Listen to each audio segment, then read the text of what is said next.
आज के इस वीडियो में आपका स्वागत है। और आज मैं ज़ोमैटो की कंपनी का टेक्निकल एनालिसिस करने वाला हूँ। देखिए, ये ज़ोमैटो का 1 डे का चार्ट है, डेली चार्ट है।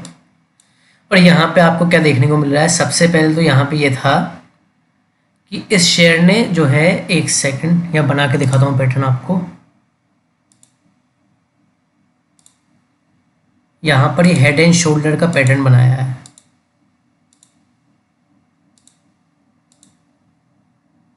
यहाँ ये हेड एंड शोल्डर का पैटर्न है, यहाँ इस तरीके से। तो यहाँ ये कंप्लीट हो गया पैटर्न। अब देखिए, हेड एंड शोल्डर का पैटर्न है, लेकिन यहाँ पे ही कंप्लीट हो गया। इसने कमजोरी आगे नहीं दिखाई है। ऐसे कमजोरी इसलिए आगे नहीं दिखाई है क्योंकि आप यहाँ पे देखिए, यहाँ सपोर्ट बन रहा था, एक सपोर्ट लेवल। मतलब यहाँ पे एक सपोर्ट था, मतलब सपोर्ट लेवल ये कोई ऐसा नहीं कि पुराना सपोर्ट लेवल है, फ्रेश सपोर्ट लेवल है, नया नया सपोर्ट लेवल है।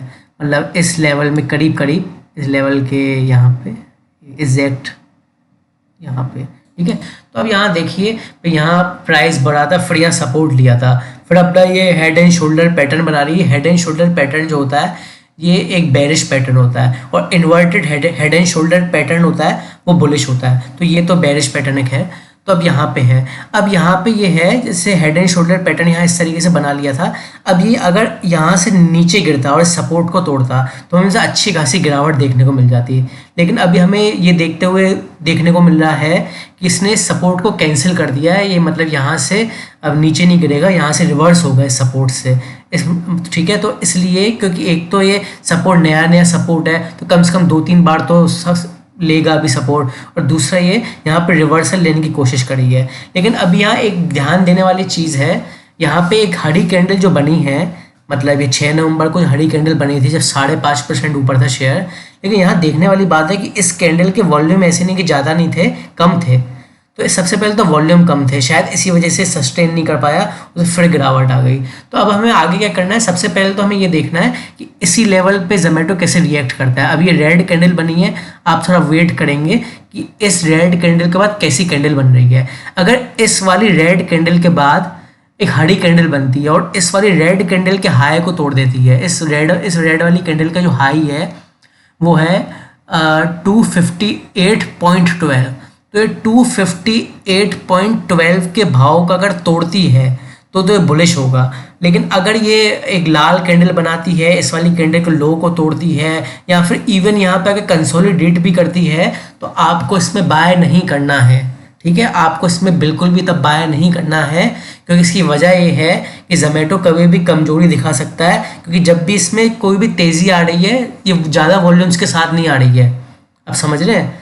तो मतलब इसकी तेज़ी का भरोसा नहीं है। हो सकता है अभी ये तेज़ी झूठी तेज़ी दिखाने की कोशिश करी है इन्होंने, और हो सकता है कि यहाँ पे एक और झूठी तेज़ी दिखाने की कोशिश करें। तो जब तक इसका हाई नहीं टूटे, आप इसमें बाय नहीं करेंगे।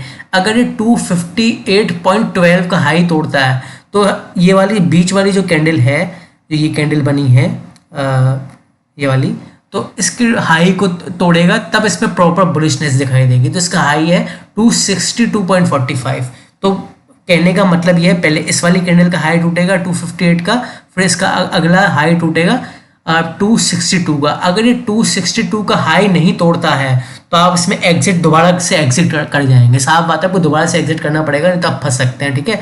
अगर ये इस 262 के हाई को भी तोड़ता है, तो ये लेवल जो है, ये एक छोटा मोटा लेवल है रेसिस्टेंट का, ये वाला, तो ये इस लेवल को पार कर सकता है 267 के, ठीक है। तो अभी हमें मेन क्या चीज़ वॉच आउट करनी है, हमें मेन जो है ये 239 का लेवल है, सपोर्ट लेवल को वॉच आउट करना है। इसके अलावा अगर मैं एक्सपोनेंशियल मूविंग एवरेज की बात करूं, यहाँ पे आप देख लीजिए, यहाँ पे एक सेकेंड,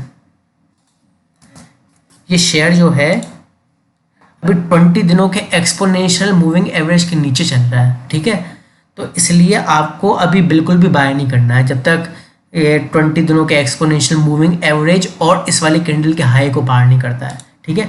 इसके अलावा अगर मैं 50 दिनों के एक्सपोनेंशियल मूविंग एवरेज की बात करूं, तो 50 दिनों के एक्सपोनेंशियल मूविंग एवरेज के भी नीचे है। तो हो सकता है ये एक नई गिरावट की शुरुआत यहाँ से हो जाए, ठीक है। और नई गिरावट की शुरुआत सिर्फ तब नहीं होगी जब ये यहाँ से सपोर्ट ले लेता है। अगर यहाँ से सपोर्ट लेगा तो एक बढ़िया डब्ल्यू पैटर्न बन सकता है। मतलब यहाँ से ऐसे, यहाँ एक छोटा सा पैटर्न बनाया ऐसे डब्ल्यू का, फिर ऊपर बढ़ जाएगा, ठीक है।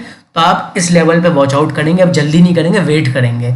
तो अभी मैं जोमेटो में ना आपको बाय करने की सलाह दे रहा हूँ, और अगर आपने रखा हुआ है तो अभी आप वेट कर सकते हैं, अपने रिस्क के हिसाब से इसके बढ़ने का इंतजार कर सकते हैं। बाकी अभी बाय के लिए वेट करेंगे इस लेवल का। आज के इस वीडियो में इतना था, थैंक यू।